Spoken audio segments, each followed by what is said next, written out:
Albert Einstein once said, everybody's a genius. But if you judge a fish by its ability to climb a tree, it will live its whole life believing that it is stupid. Ladies and gentlemen of the jury, today on trial we have modern day schooling. Glad you could come. Not only does he make fish climb trees, but also makes them climb down and do a 10-mile run. Tell me, school, are you proud of the things you've done?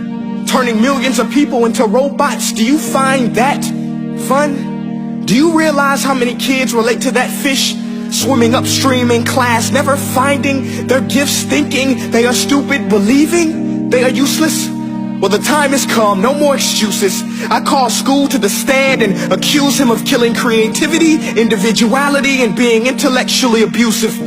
He's an ancient institution that has outlived his usage. So, Your Honor, this concludes my opening statement, and if I may present the evidence of my case, I will prove it. Proceed. Exhibit A. Here's a modern day phone. Recognize it? Here's a phone from 150 years ago.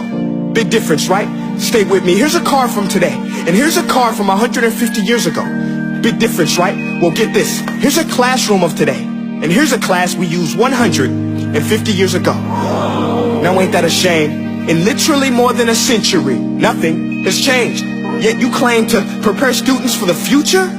But with evidence like that, I must ask, do you prepare students for the future or the past?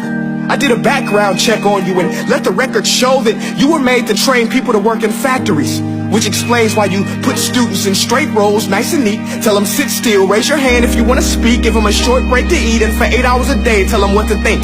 Oh, and make them compete to get an A letter which determines product quality, hence grade A of meat.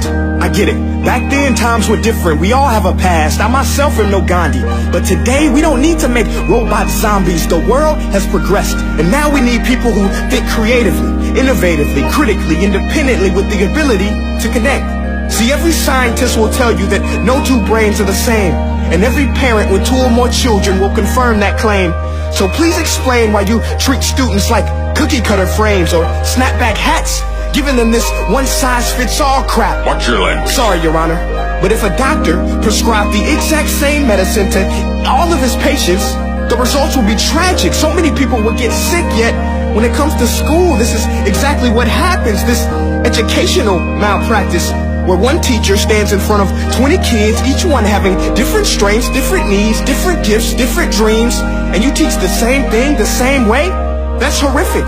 Ladies and gentlemen, the defendant should not be acquitted. This may be one of the worst criminal offenses ever to be committed. And let's mention the way you treat your employees. Objection. Overruled. I want to hear this. It's a shame. I mean, teachers have the most important job on the planet, yet they're underpaid? No wonder so many students are short-changed. Let's be honest. Teachers should earn just as much as doctors, because a doctor can do heart surgery and save the life of a kid.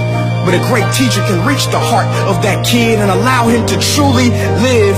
See, teachers are heroes that often get blamed, but they're not the problem. They work in a system without many options or rights. Curriculums are created by policymakers, most of which have never taught a day in their life.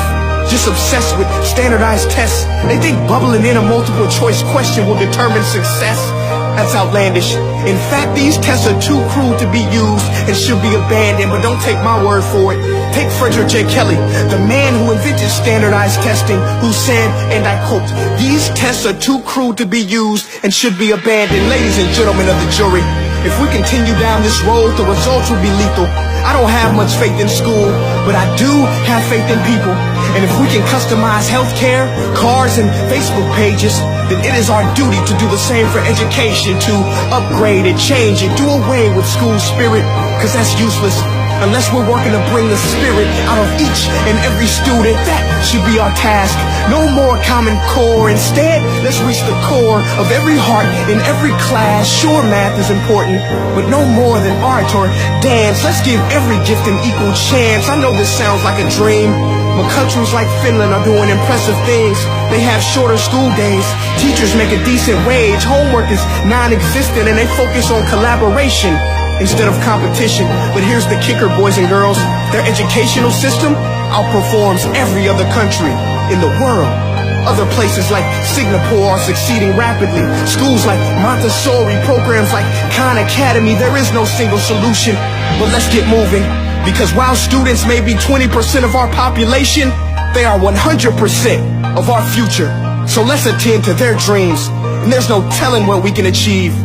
This is a world in which I believe, a world where fish are no longer forced to climb trees.